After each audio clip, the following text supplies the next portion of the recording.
it's your girl camper guide of South Dakota, Lisa, and today I'm going to show you how to cut some kindling off your firewood.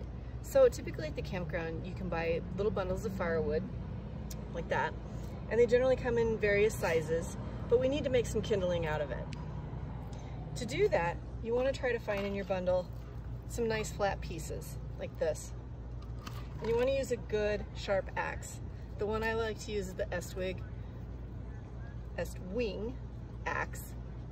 It's kind of my favorite.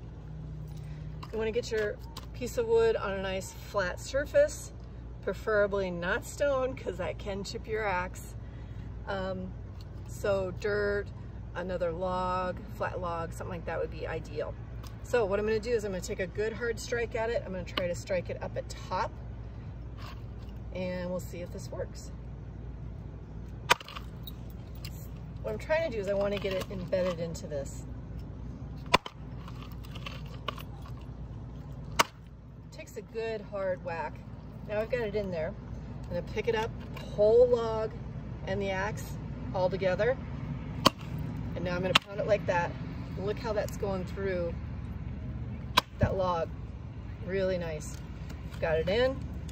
So now I'm going to let the axe and the log do all the work for me. This is a nice safe method. No fingers in there to get cut.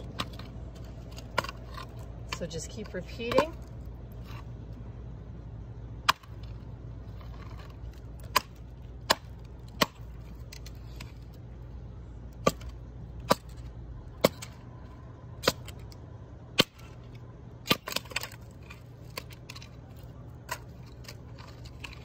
Try to find it on nice, as flat as you can.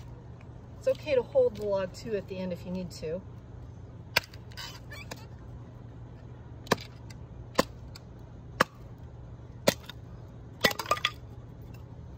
And there you go.